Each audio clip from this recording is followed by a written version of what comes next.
Human rights is, geez, that's a good question. Human rights. Well, that's a tough one. Wow. I don't even know how to give that a definition. I would probably have to do a little bit of homework or something. Any right that I think just as a normal, human, The rights that humans have. Oh, that's a very large debate. Tú le puedes preguntar a 20 personas y te van a dar 20 diferentes opiniones. Non saprei, è una domanda complicatissima. Yes, we just take them for granted that they're there, but we don't even consider what they are.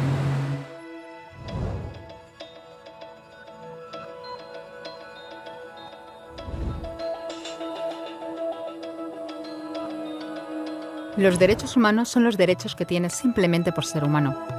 Es la forma en que instintivamente esperas que se te trate y el trato que mereces como persona, como el derecho a vivir en libertad, hablar con franqueza y ser tratado con igualdad. Hay muchos tipos de derechos. La mayoría tienen que ver con cierto grupo. Pero los derechos humanos son los únicos que le corresponden absolutamente a todo el mundo en todas partes. Eso significa niños, gente mayor, pobres, jugadores de básquet, basureros, cantantes de rap, maestros, africanos, indios, albanos, cristianos, musulmanes, cabalistas, ateos, tu madre, tu padre, el vecino y tú. Todos tienen los mismos derechos humanos exactos. En otras palabras, son universales. Pero la cuestión sigue en pie. ¿Qué son? Name the human rights? What the human rights are? the right to live, equality between all peoples. Right to religion, the right to... Is there supposed to be a list somewhere I should be aware of? De acuerdo con las Naciones Unidas, hay un total de 30 derechos humanos, que generalmente se agrupan y se llaman simplemente derechos humanos. Se enumeran en la Declaración Universal de los Derechos Humanos, que es el documento sobre el tema más aceptado en el mundo. Pero llevó mucho tiempo para que llegaran. Al principio no había derechos humanos. Si estabas con la gente adecuada, estabas a salvo. Si no, no lo estabas. Pero entonces Ciro el Grande decidió cambiar todo eso. Tras conquistar Babilonia, hizo algo completamente revolucionario. Anunció que todos los esclavos podían irse en libertad. También dijo que la gente era libre de elegir su religión, sin importar de qué grupo fueran parte. Documentaron sus palabras en una tablilla de arcilla, conocida como el cilindro de Ciro, y así sin más nacieron los derechos humanos. La idea se extendió rápidamente, hasta Grecia, la India y al final hasta Roma. Se dieron cuenta de que la gente seguía de forma natural ciertas leyes, incluso aunque no se les dijera que las siguieran. Llamaron a esto derecho natural, pero siguió siendo pisoteado por quienes se encontraban en el poder. No fue hasta 1000 años más tarde en Inglaterra donde finalmente hicieron que el rey estuviera de acuerdo en que nadie podía invalidar los derechos de la gente, ni siquiera un rey. Los derechos de la gente fueron finalmente reconocidos y estaban ahora a salvo de los que estaban en el poder. Hasta cierto punto. Todavía hizo falta que un grupo de rebeldes británicos declarara su independencia antes de que el rey entendiera que todos los hombres han sido creados iguales. Es decir, no es que a él le gustara la idea, sino que no pudo pararles, y así nació América. Los franceses siguieron inmediatamente con su propia revolución por sus propios derechos. Su lista era más larga e insistían en que esos derechos no eran solo inventados, eran naturales. El concepto romano de derecho natural se había convertido en derechos naturales. Por desgracia, no todo el mundo estaba tan entusiasmado. En Francia, un general llamado Napoleón decidió derrocar la nueva democracia francesa y se coronó a sí mismo emperador del mundo. Y casi tuvo éxito. Pero los países de Europa unieron fuerzas y lo derrotaron. Y los derechos humanos eran una vez más un tema candente. Se redactaron acuerdos internacionales garantizando ampliamente muchos derechos por toda Europa, pero solo a través de Europa. El resto del mundo de alguna forma todavía no cualificaba. En vez de eso fueron invadidos, conquistados y consumidos por los enormes imperios europeos.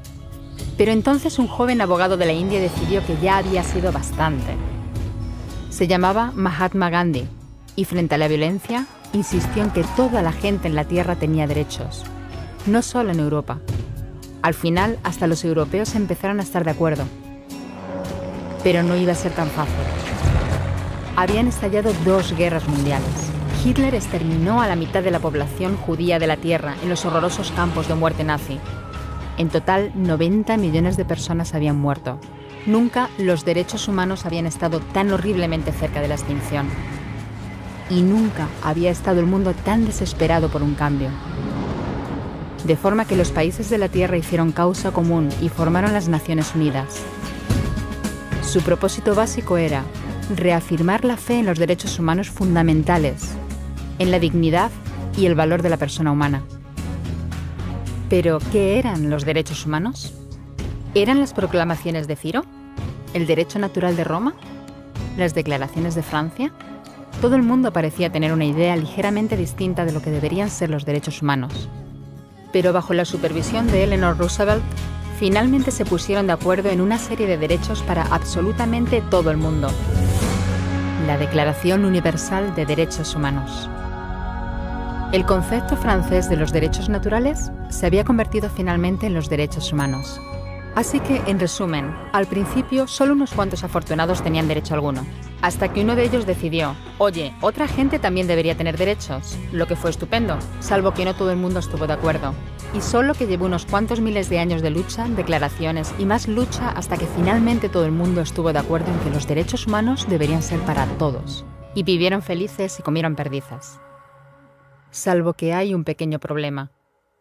Si la gente tiene derecho a la comida y el cobijo, ¿por qué hay 16.000 niños muriendo de hambre cada día? 1 cada 5 segundos. Si la gente tiene libertad de expresión, ¿por qué hay miles de personas en prisión por hablar claro? Si la gente tiene derecho a la educación, ¿por qué hay más de 1.000 millones de adultos incapaces de leer? Si la esclavitud ha sido abolida verdaderamente, ¿por qué hay 27 millones de personas todavía esclavizadas hoy en día? Más del doble de las que había en el siglo XIX. El hecho es que, cuando se firmó, la Declaración Universal de los Derechos Humanos no tenía la fuerza de la ley, era opcional. Y a pesar de muchos más documentos, convenciones, tratados y leyes, todavía es poco más que palabras en una página. Así que la cuestión es, ¿quién hará que esas palabras sean una realidad? Cuando el Dr. King se manifestó en pro de la igualdad racial, se estaba manifestando por los derechos que las Naciones Unidas habían garantizado hacía casi 2 décadas. Pero con todo, se manifestó. Cuando Nelson Mandela defendió la justicia social en la década de 1990, su país ya había estado de acuerdo en abolir esa discriminación desde hacía ya casi 40 años. Pero con todo, él luchó. Los que luchan hoy en día contra la tortura, la pobreza y la discriminación no son gigantes o superhéroes. Son gente, niños, madres, padres, maestros, individuos librepensadores que se niegan a quedarse callados, quienes se dan cuenta de que los derechos humanos no son una lección de historia, no son palabras en una página, no son discursos, ni anuncios, ni campañas de relaciones públicas. Son las elecciones que hacemos cada día como seres humanos. Son la responsabilidad que todos compartimos, de respetarnos mutuamente, ayudarnos y proteger a los necesitados. Como Eleanor Roosevelt dijo, ¿dónde empiezan después de todo los derechos humanos universales?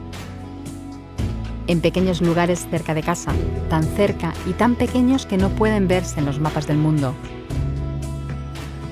Aún así, son el mundo de la persona individual, el barrio donde vive, la escuela o la universidad a la que asiste, la fábrica, la granja o la oficina donde trabaja.